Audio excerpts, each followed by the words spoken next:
body without organs looks at life and says, who cares? Let's see what all these little organs, what these different parts can do.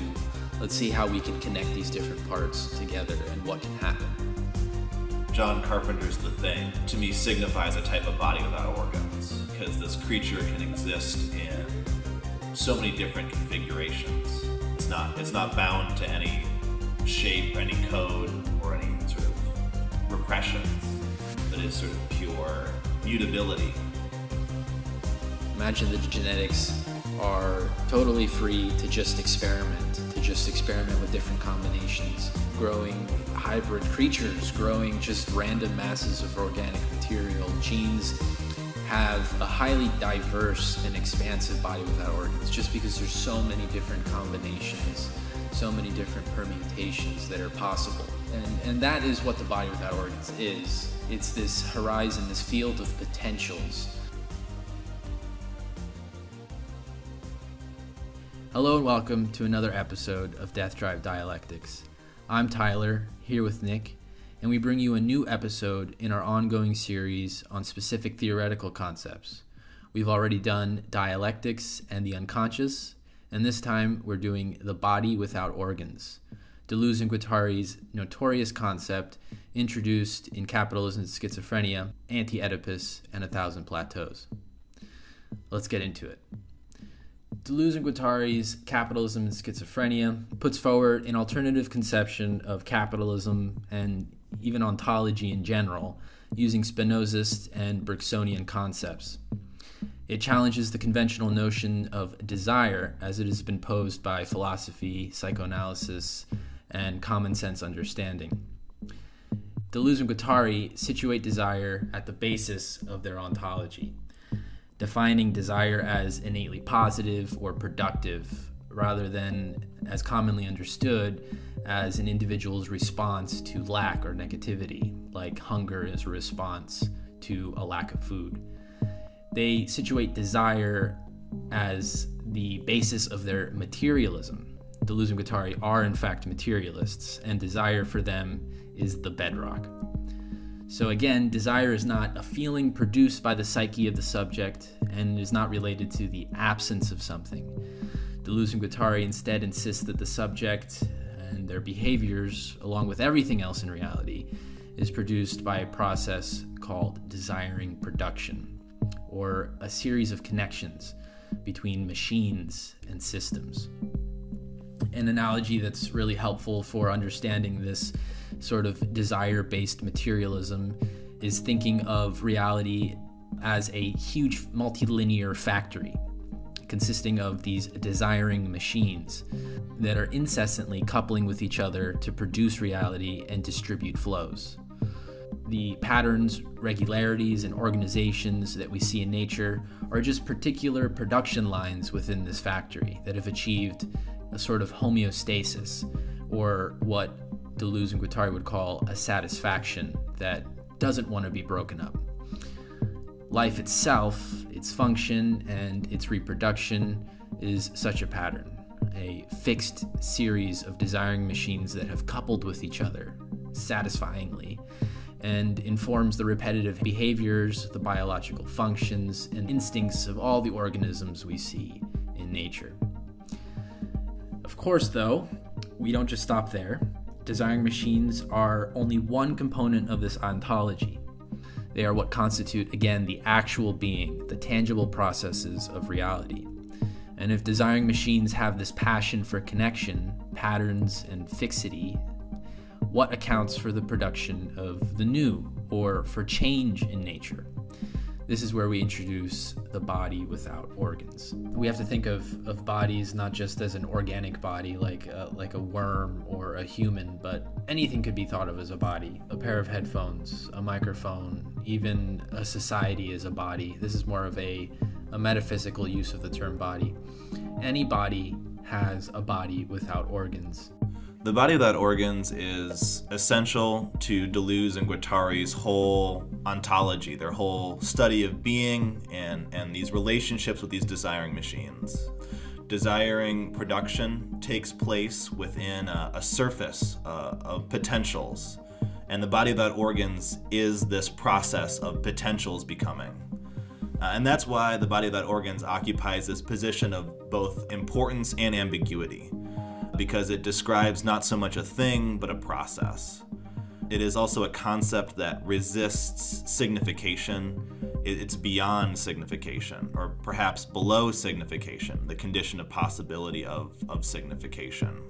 The body without organs is this depthless, unorganized, undifferentiated field that is opposed to interpretation and language, which relies on depth and distance and structure to operate. It is this space of possibility defined by its capacity to be different and its capacity to hold difference within it. If you were to think about like a chessboard, the body without organs would be all the possible games of chess that you could play. And if you were to add another piece to the board and a new row, that you could add a whole new set of possibilities. You would increase the body without organs of that chessboard. And that's what makes it so hard to define. There's nothing that you could point at and say, that's a body without organs. Because it is this process, it is this virtual thing, it represents this capacity to change and to grow and to be a surface of possibility. There's a really great quote from Anti-Oedipus that I can read for you. Still, the body without organs is not a scene, a place, or even a support upon which something comes to pass. It has nothing to do with fantasy. There is nothing to interpret. The body without organs causes intensities to pass. It produces and distributes them in a spatium that is itself intensive, lacking extension. It is not space, nor is it in space. The body without organs does not actually occupy space. Again, it's not something we can touch, pick up, point to, as Nick was saying.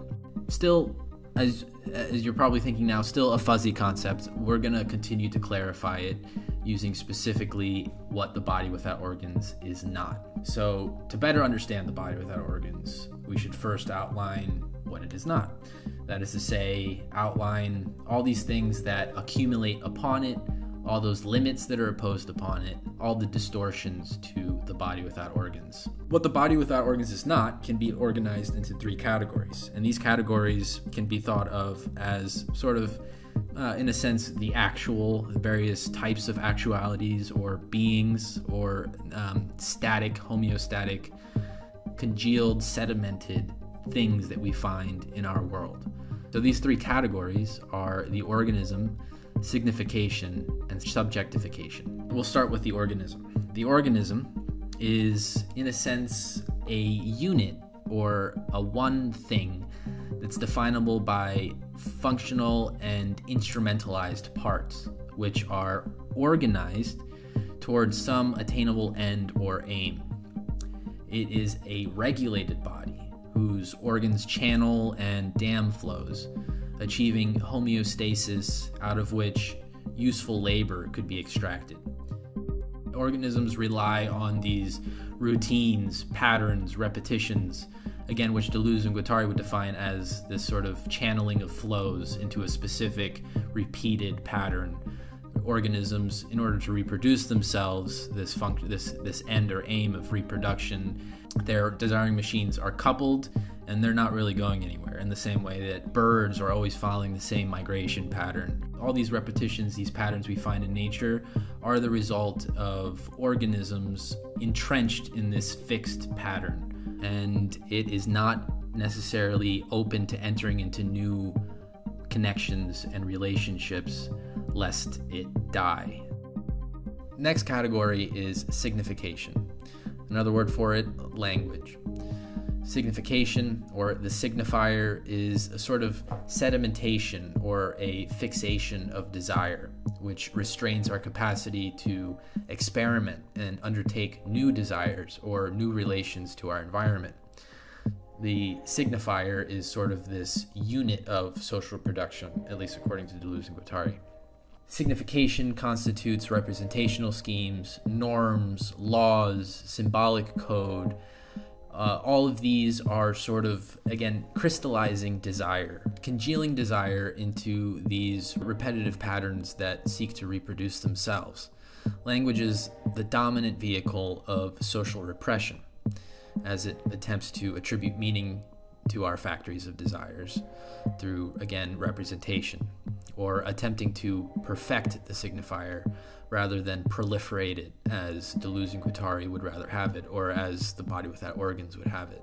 Very closely related to signification is the third category of what the body without organs is not, which is subjectification, constituted by language, but which results in a subject.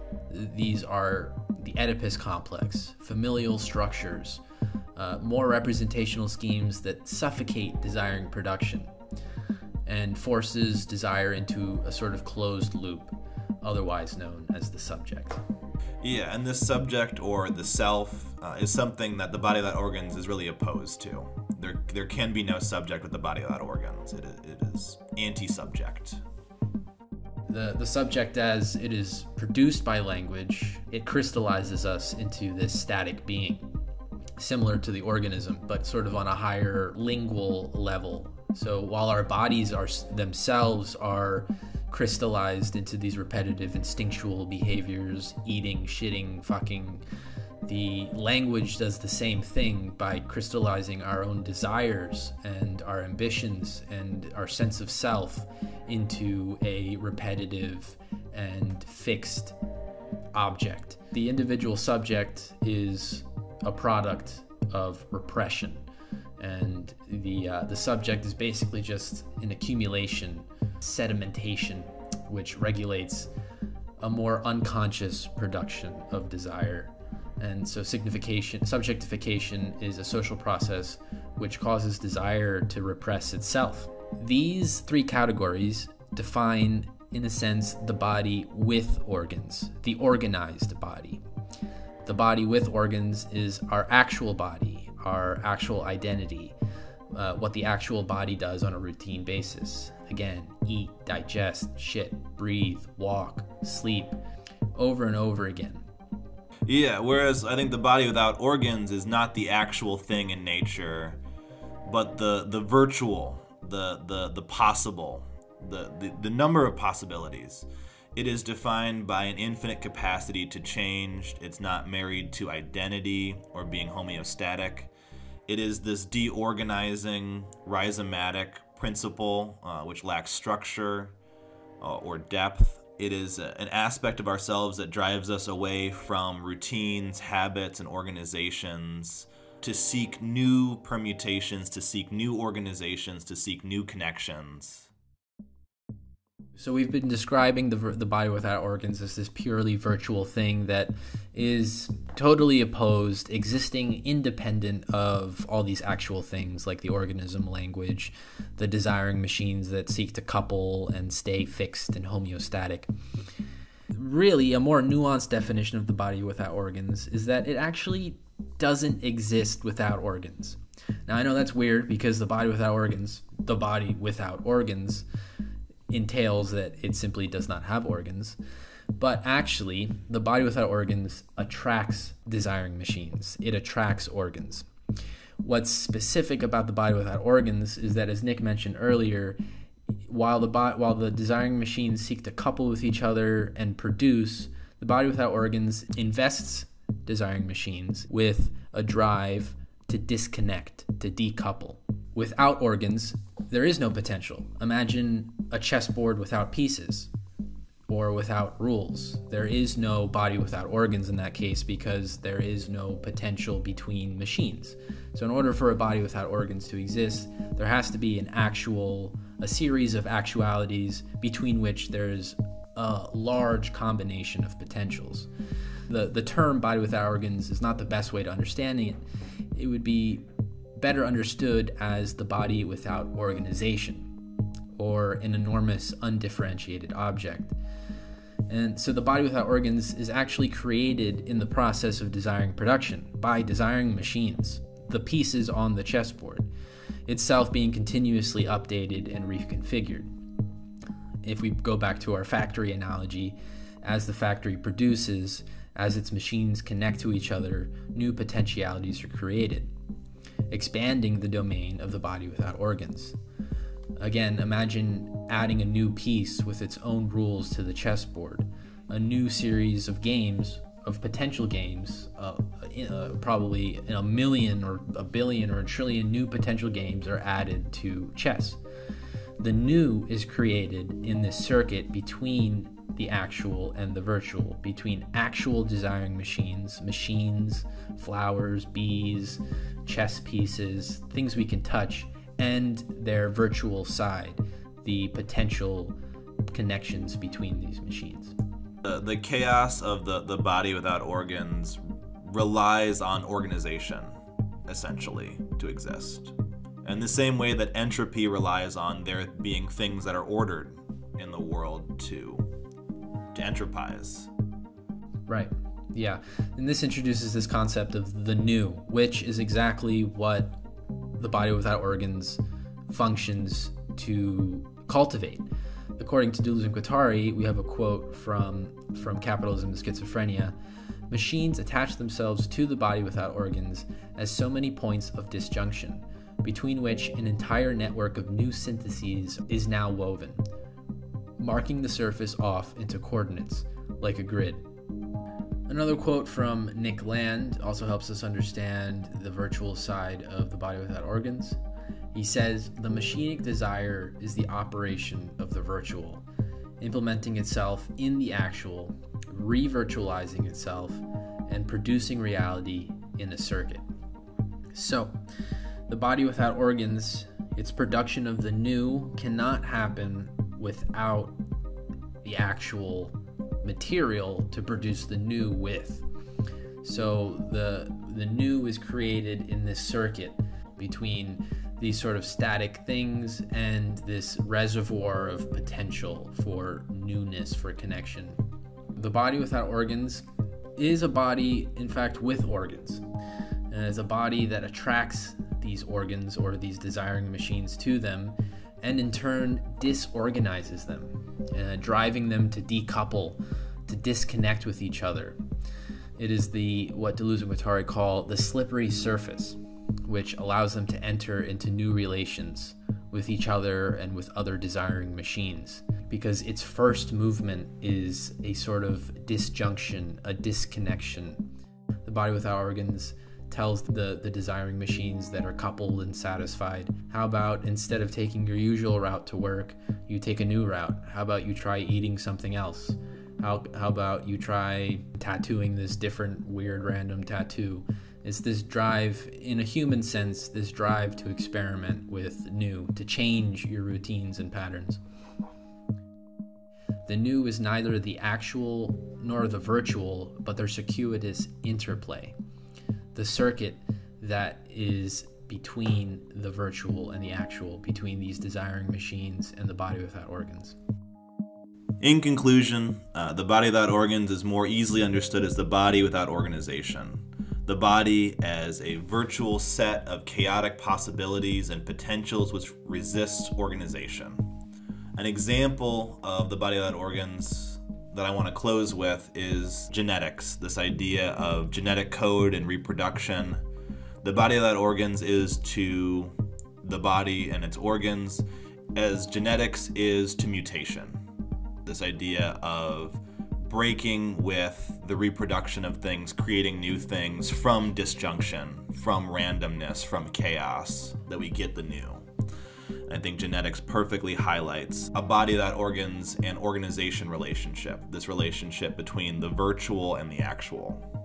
All the potential codes that could come together to create really anything, from a banana to a person, to an ostrich, to a monkey, to a crocodile. If you begin to even conceptualize, if you can, all the different combinations between genes and all the different potentials and possibilities for organisms that can be created, and even doing away with the idea of life itself. Like, again, yes, genes in order to exist have to reproduce themselves, but dispose of this idea of the adaptive organism or of the useful organism, and just think of masses of organic material that can be produced from genes, even things that aren't viable for life.